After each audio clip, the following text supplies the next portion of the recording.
Breaking right now, new calls for Prince Harry and Meghan Markle to have their titles stripped, as well as Prince Andrew and Sarah Ferguson. It started with whispers in corridors, hushed tones behind gilded doors. Now, it's a storm. Prince William, the once reluctant heir, has reportedly drawn a line in the royal sand. A plan is forming, a plan that could forever redefine the monarchy. Royal sources claim that William, now stepping into his role as future king, wants to strip all remaining royal titles from those who've brought what he privately calls irreversible damage to the crown: Harry, Meghan, Archie, Lilibet, and yes, Prince Andrew. Behind the smiles, the handshakes, the polite no comments, the palace machine is quietly at work, drafting, consulting, and preparing for what insiders are calling the Great Severance. And at the heart of it all, William, tired of watching the monarchy he's destined to inherit be dragged through the mud of scandal, Netflix deals, and memoirs. But William's latest move might just be the most dramatic royal maneuver in decades. Because if the plan succeeds, Harry and Meghan will no longer be royal at all.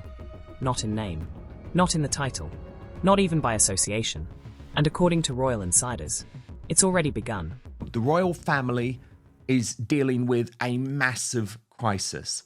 And the Houses of Parliament in the United Kingdom today, Keir Starmer, the Prime Minister, has, for the first time, and he did so reluctantly, but back to call for some type of investigation into Prince Andrew. It didn't happen in a burst of rage. It began quietly, with meetings that weren't on any official calendar. Royal aides describe it as the strategy sessions. Late evenings in Kensington Palace, senior courtiers arriving through side entrances. No public briefings, no press leaks, at least not yet. The discussion? The Titles Act. Because removing royal titles isn't just symbolic, it's legislative. To strip Harry and Meghan of their royal status, even if it is honorary, requires legal maneuvering, approval from the monarch, and in some cases, Parliament itself.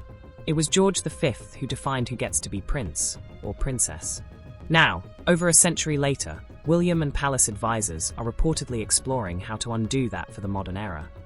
For a family that's fractured itself across continents and media empires.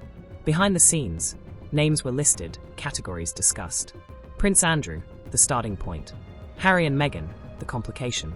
Their children, the moral dilemma. A former aide whispered to a royal correspondent. It's not about revenge. It's about protecting the crown. There's talk that William sees it as cleaning house, a symbolic restoration of credibility. But not everyone agrees. King Charles, sources say, has been hesitant, torn between duty and fatherhood. Privately, he's expressed concern that removing the titles would look vindictive, especially while public sympathy for Harry and Meghan still exists in parts of the world. Reports suggest a plan is already drafted, codenamed internally as Project Regal Integrity.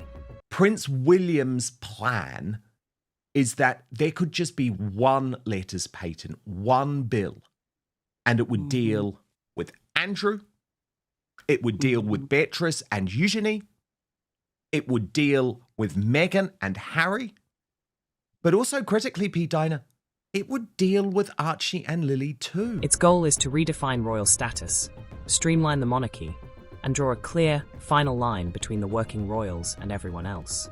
And once Parliament is involved, there's no going back.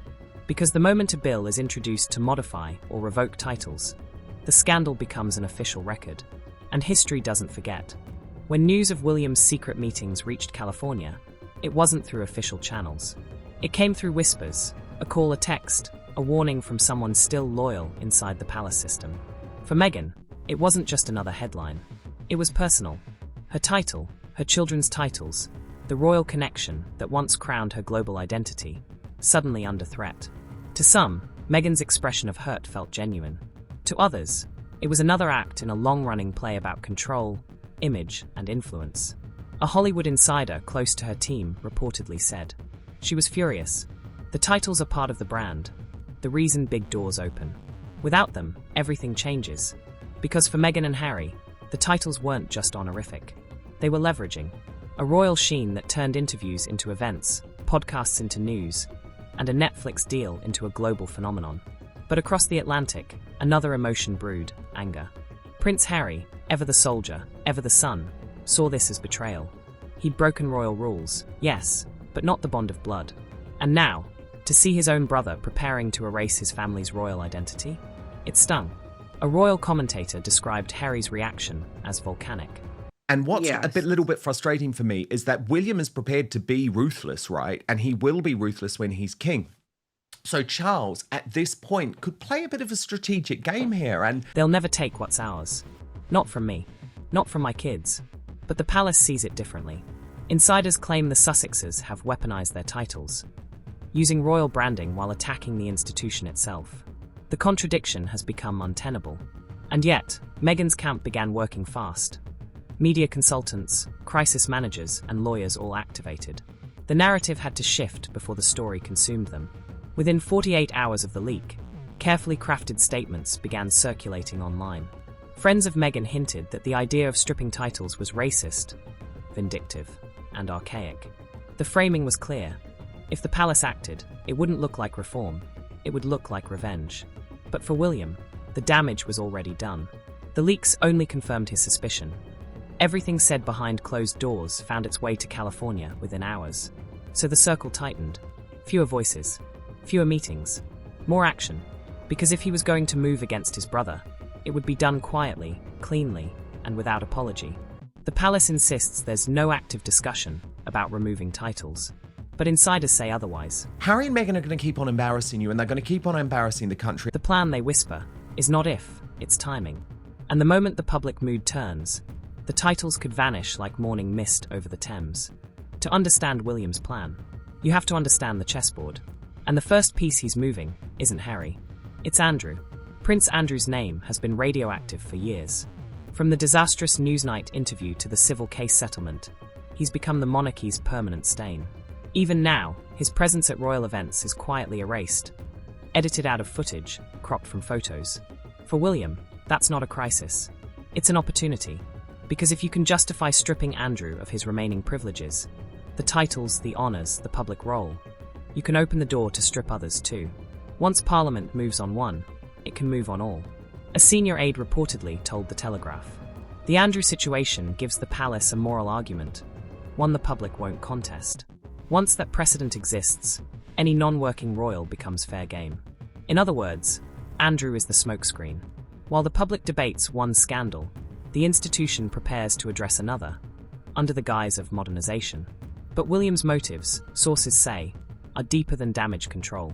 He's not just protecting the monarchy from scandal, he's preparing it for survival. He knows that public trust is fragile. So Andrew's downfall becomes the justification. Harry and Meghan's departure becomes the evidence. And streamlining the monarchy becomes the elegant phrase that hides a brutal truth. William intends to rule with precision, not sentiment.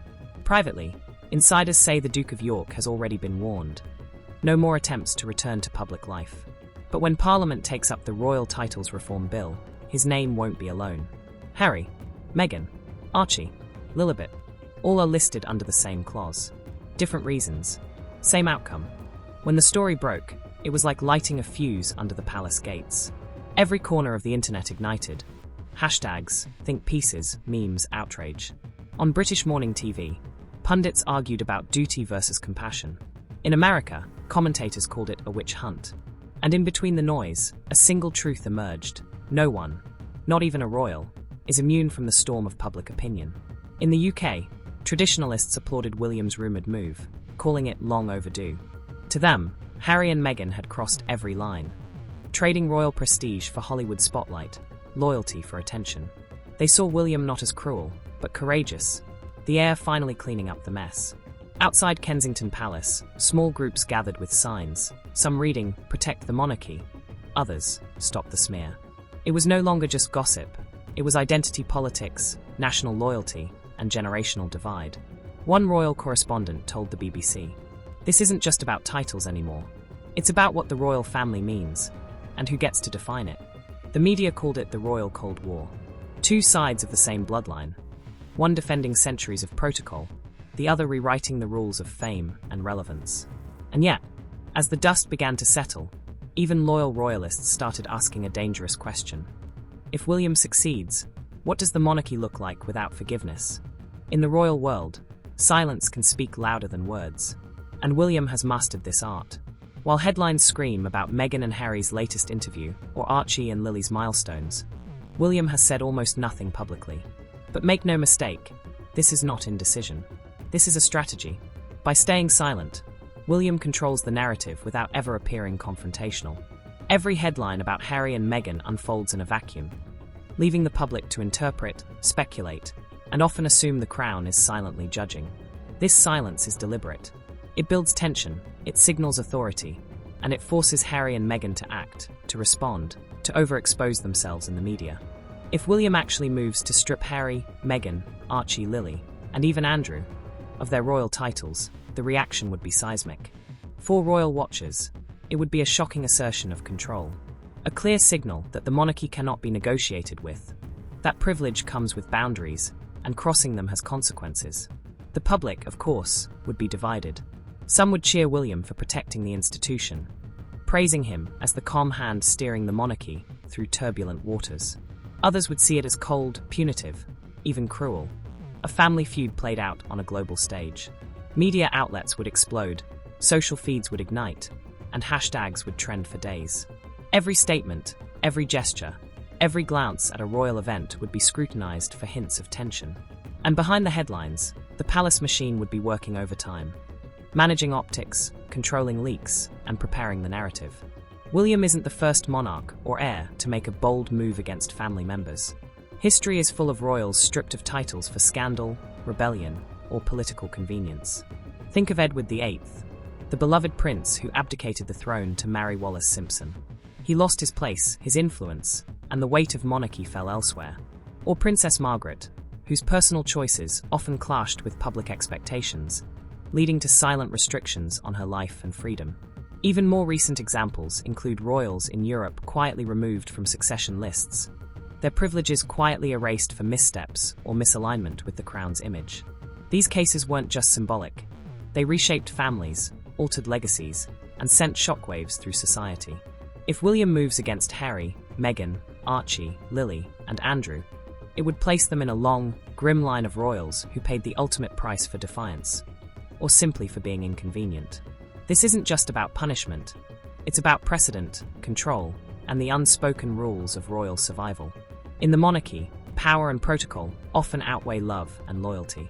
And history proves, royal protocol may seem archaic, but it shapes diplomacy, charity work, and cultural influence. And then there's the media narrative. Every headline, every tweet, every viral clip would frame the story as a battle of duty versus personal choice, of tradition versus modernity. Public sentiment could sway in unexpected ways. Some may cheer William's decisive move. Others might see it as cruel or calculated. Ultimately, the stakes aren't just personal. They're political, social, and deeply symbolic. It sends a clear signal to future generations. Titles are not a given. They are a responsibility, bound to duty and service.